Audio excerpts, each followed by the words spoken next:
मरते हैं आरजू में मरने की, मौत आती है पर नहीं आती। नमस्कार, मैं हूं शम्स ताहिर खान और आप देख रहे हैं वारदात। एक नौजवान पिछले 11 सालों से बिस्तर पर पड़ा है। जिंदा है क्योंकि सांसें चल रही हैं, पर सिर्फ सांसें ही चल रही हैं। बाकी जिंदगी की कोई भी निशानी बची नहीं है। यहाँ तक कि अब जिस्म भी धीरे धीरे कंकाल में तब्दील होता जा रहा है। लेकिन मौत है कि आती नहीं, और बस इसीलिए एक माँ अपने बेटे के हिस्से की मौत मांगने अदालत पहुंच गई।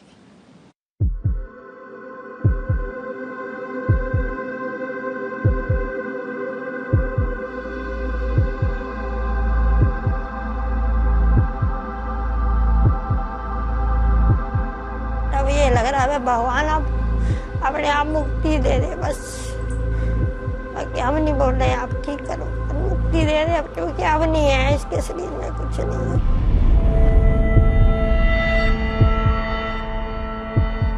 विशु, देखो मिलने कौन आए हैं आपसे।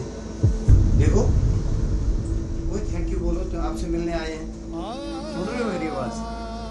अरे तो you are a brave boy यार, कंपटीशन लड़ना है। उठो उठो।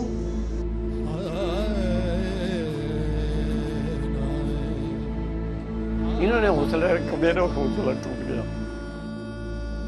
एक दिन मेरे को कह रही कि आप प्रधानमंत्री से मिलो या राष्ट्रपति से मिलो, कह रही ऐसे। मैंने कहा ये तो एक, मैं नहीं कह सकता इसका। ये अभी भी राजी नहीं है। मैं माँ हूँ, मैं कह रही आपने नहीं साइन करे, मैं करूंगी साइन। जब मैंने 9 महीने पेट में रखा है, जन्म दिया है, और मैं साइन करूंगी, क्योंकि आगे का फ्यूचर इसका नहीं है ना, क्योंकि आगे नहीं होगा जी, हम नहीं रहेंगे तो कौन करेगा इसका।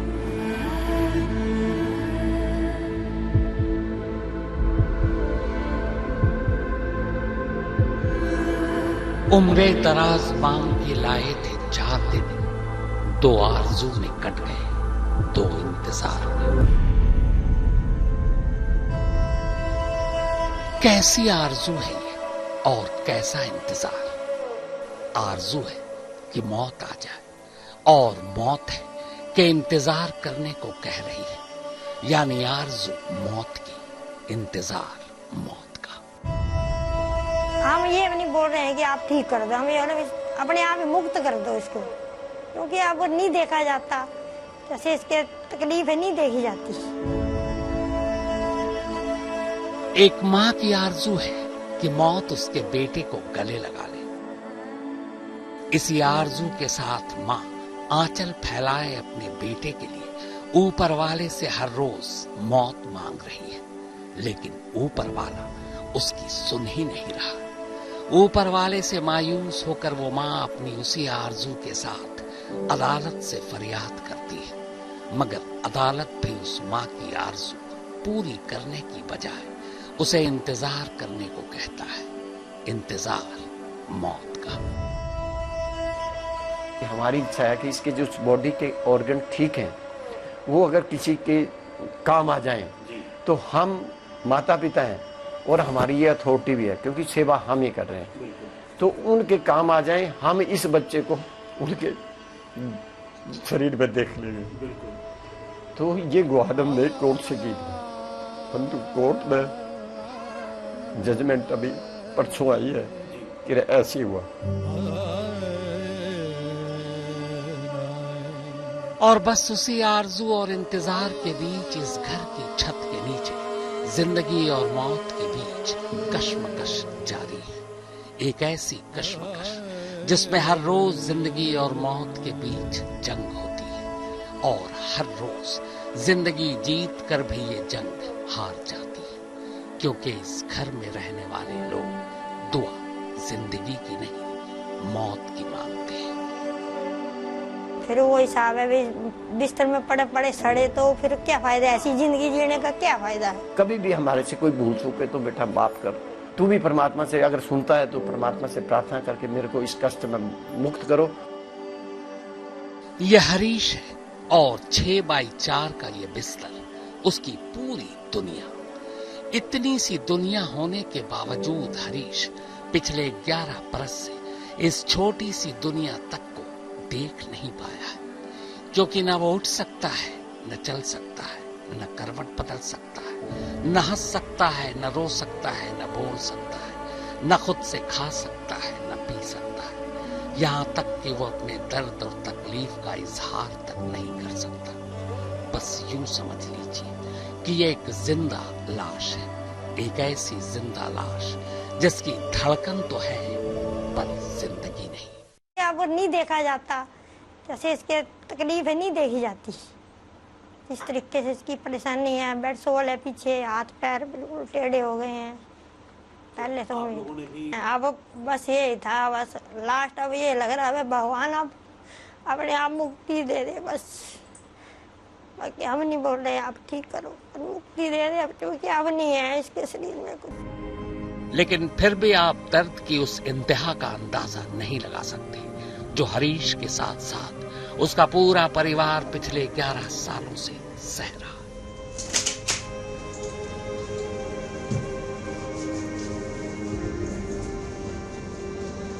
विशु, देखो मिलने कौन आए हैं आपसे, देखो कोई थैंक यू बोलो तो आपसे मिलने आए हैं। सुन रहे हो मेरी आवाज? अरे तो you are a brave boy यार, खड़े हो जाओ, शाबाश। कंपटीशन लड़ना है, उठो उठो उठो, शाबाश, हिम्मत करो। देखो कौन आए मिलने आपसे।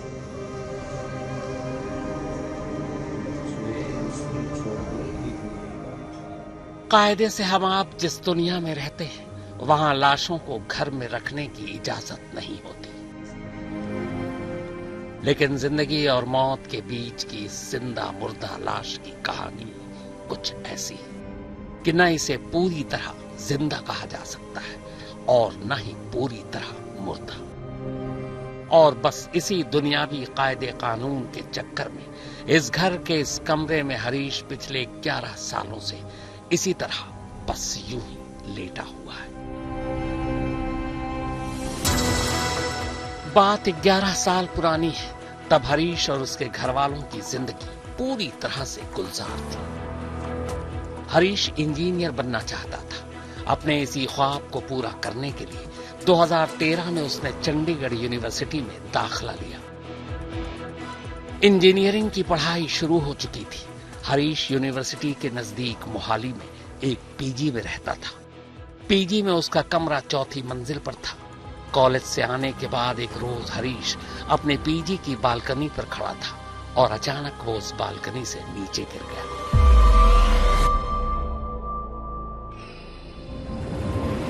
हरीश को फौरन पीजीआई चंडीगढ़ ले जाया गया। उसके सिर पर गंभीर चोटें आई थी, सांसें चल रही थी, लेकिन वो होश में नहीं था। चूंकि मामला एक्सीडेंट का था, लिहाजा मोहाली पुलिस ने एफआईआर भी दर्ज की। हरीश के घर वालों ने तब इल्जाम भी लगाया था कि उनके बेटे को जानबूझकर कुछ लड़कों ने बालकनी से नीचे गिराया। वहाँ डॉक्टर राकेश जी से मिले जो न्यूरो के थे। वो हमें नहीं पूछा, हम खड़े हो गए उनके सामने। मैं कहा जी हम मरीज के फादर हैं, हम आपसे कुछ पूछना चाहते थे। जो बच्चे कह रहे यार, वो सीधे बोलते, कह रहे यार इसने छलांग क्यों लगाई। अच्छा। मैं चुप रहा, मौन रहा, मैंने कुछ नहीं।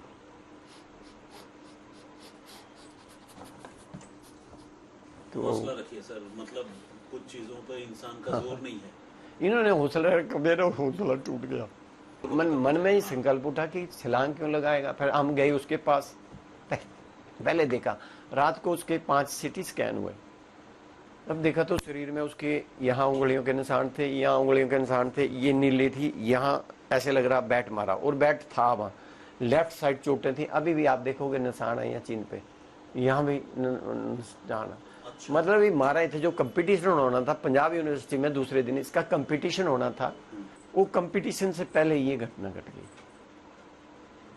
7 दिन हम पीजीआई ट्रामा सेंटर रहे, ये आईसीयू में था। चंडीगढ़ पीजीआई में हरीश की हालत में कोई सुधार नहीं हुआ। डॉक्टरों ने अपने हाथ खड़े कर लिए, लेकिन माँ बाप ने हिम्मत नहीं हारी। वो हरीश को पीजीआई चंडीगढ़ से दिल्ली के एम्स ले आए। यहाँ भी उसका लंबा इलाज चला, पर हालत में कोई सुधार नहीं। एम्स के डॉक्टरों ने भी जवाब दे दिया। एम्स के बाद हरीश को दिल्ली के ही राम मनोहर लोहिया अस्पताल, फिर लोकनायक जयप्रकाश नारायण अस्पताल और उसके बाद फोर्टिस अस्पताल में घर वालों ने भर्ती कराया, लेकिन कहीं कोई फायदा नहीं हुआ। अलबत्ता इस इलाज की वजह से घर की माली हालत दिन ब दिन खराब होती गई। हरीश के पिता अशोक राणा एक कैटरिंग सर्विस कंपनी में नौकरी किया करते थे। तनख्वाह बहुत ज्यादा नहीं थी, आमदनी का दूसरा जरिया भी नहीं था। छोटा बेटा आशीष तब बहुत छोटा था, फिर भी उन्होंने हरीश के इलाज के लिए अपना सब कुछ झोंक दिया। यहाँ तक कि दिल्ली के जिस घर में वो रहा करते थे उस घर को भी बेच दिया। पर हरीश की हालत में कोई सुधार नहीं हुआ। वो एक जिंदा लाश की तरह बेड पर पड़ा रहा। जब हर डॉक्टर, हर अस्पताल ने जवाब दे दिया, तब मजबूरन हरीश के माँ बाप उसे घर ले आए। उन्होंने हरीश की देखभाल के लिए एक नर्स रख लिया, पर नर्स का खर्चा भी कम नहीं था। 28,000 रुपए महीना तनख्वाह पाने वाले अशोक राणा 27,000 रुपए तो हर महीने नर्स को ही दे देते थे।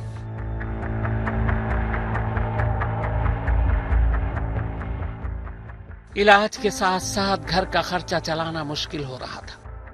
फिर वो वक्त भी आया जब अशोक राणा नौकरी से रिटायर कर दिए गए। छोटे बेटे की अभी नौकरी भी नहीं लगी थी। मजबूरन उन्हें नर्स को हटाना पड़ा। अब हरीश की देखभाल खुद माँ बाप किया करते।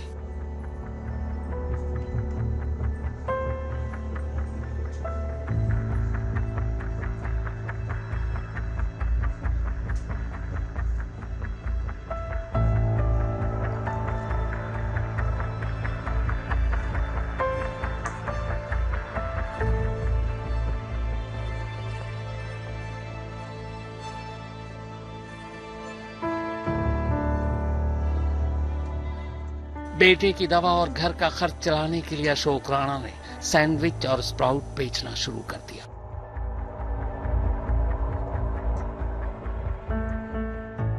घर के पास ही एक मैदान है जहां खासकर हर शनिवार और रविवार बड़ी तादाद में बच्चे खेलने आते हैं। शुरुआत में अशोक राणा घर में ही सैंडविच और स्प्राउट बनाकर मैदान ले जाते और वहां वो बच्चों को बेचा करते। घर का कुछ खर्चा निकल आता। पेंशन के नाम पर 3,000 रुपए मिला करते थे। फिर भी इन सब के बीच घर चलाना मुश्किल हो रहा था। महीने साल बीतते रहे, इधर हरीश की हालत में कोई सुधार नहीं हुआ। न जाने कितने बरस, कितने मौसम बीत गए, पर हरीश इस मुद्दत में इसी बिस्तर पर की हालत जरा भी नहीं बदली। लेकिन घर में रहने वाले बाकी 3 जिंदा लोगों की जिंदगी पूरी तरह से बदल चुकी थी। बस यही था, बस लास्ट अब ये लग रहा है भगवान अब अपने आप मुक्ति दे दे। बस बाकी हम नहीं बोल रहे आप ठीक करो, मुक्ति दे दे अब, क्योंकि अब नहीं है इसके शरीर में कुछ नहीं है।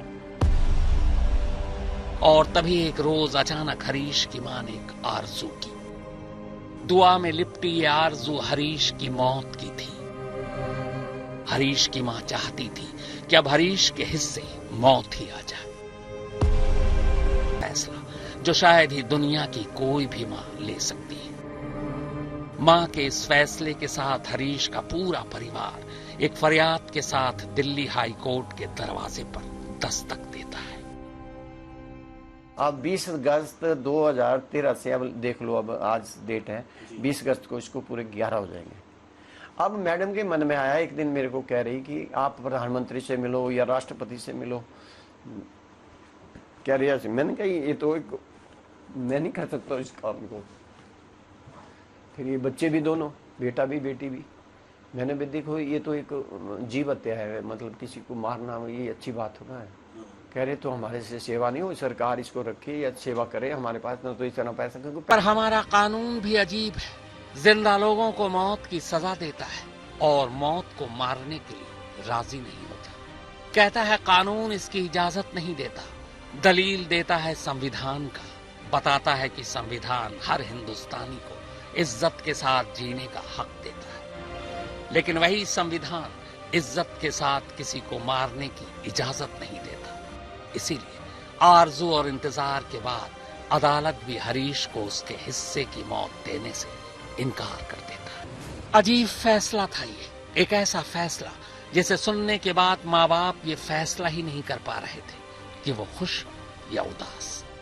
क्योंकि अगर कहीं अदालत उनके बेटे को इच्छा मृत्यु देने का फैसला सुना देती तो उसी मां का कलेजा फट जाता, जो अब तक अपने उसी बेटे के लिए मौत की दुआ मांग रही थी। पर अब जब अदालत ने मौत की फरियाद ठुकरा दी तो यही मां और उसका घर फिर से यही सोच रहे कि अब आगे क्या।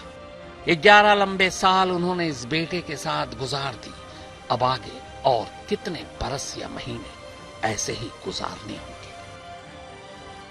जहाँ तक हमारे संविधान का सवाल है और जो बाकी कानून का सवाल है, और कॉन्स्टिट्यूशन में एक आर्टिकल 21 है जो राइट टू लाइफ को डिस्क्राइब करता है, बट ऑनरेबल सुप्रीम कोर्ट की काफ़ी सारी जजमेंट्स आई जिसमें यह आया कि right to life with dignity है, इसी प्रकार राइट टू डाई विद भी डिग्निटी होना चाहिए, और वो है, जो कि कॉमन कोर्स की लेटेस्ट जजमेंट में भी आया, और पहले जो आपने बताया मैंने जैसे अरुणा शॉनबर्ग की जजमेंट में भी उसको थोड़ा बहुत बताया गया था।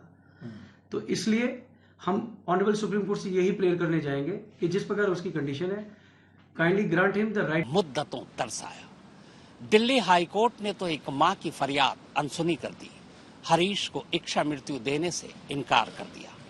अब हरीश की मौत का मुकदमा सुप्रीम कोर्ट जाएगा। सुप्रीम कोर्ट में क्या होगा पता नहीं।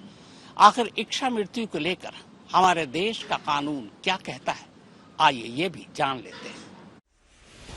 यह अरुणा शानबाग है, बल्कि थी। पूरे 42 साल तक ये कोमा में रही, एक जिंदा लाश की तरह। मुंबई के जिस अस्पताल में अरुणा नर्स थी, उसी अस्पताल के एक वार्ड बॉय ने 1973 में रेप की नाकाम कोशिश के दौरान उन पर हमला किया था, जिससे वो कोमा में चली गई।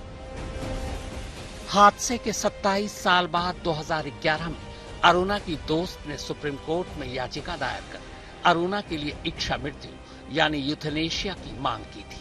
सुप्रीम कोर्ट ने तब इच्छा मृत्यु की याचिका मंजूर कर ली थी। हालांकि बाद में इच्छा मृत्यु का आखिरी फैसला आता उससे पहले ही 2015 में निमोनिया के चलते 42 साल तक कोमा में रहने के बाद 68 साल की उम्र में अरुणा शानबाग की मौत हो गई।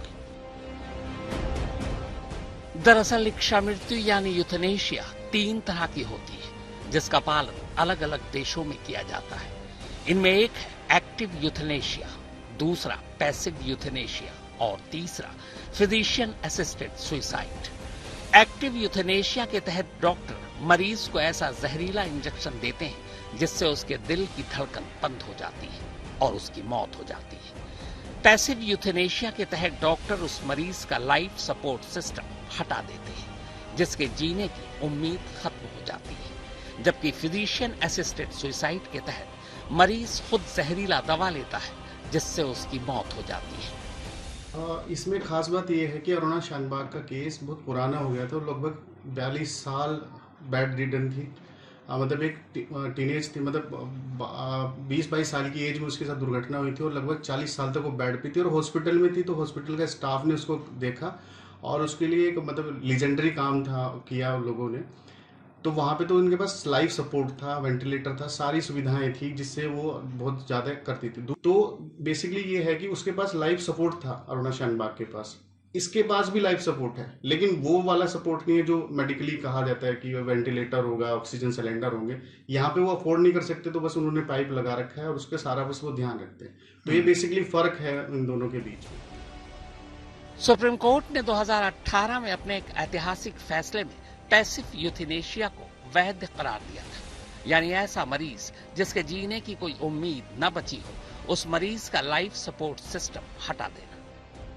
मगर इस पैसिव यूथनेशिया में ये साफ नहीं है कि एक मरीज जो बरसों से बेड पर हो, जिसे डॉक्टरों ने जवाब दे दिया हो, जो लिविंग विल लिखने की हालत में न हो और साथ ही जो बिना लाइफ सपोर्ट सिस्टम के ही जी रहा हो, उस केस में क्या होगा। और हरीश का केस ठीक ऐसा ही केस है।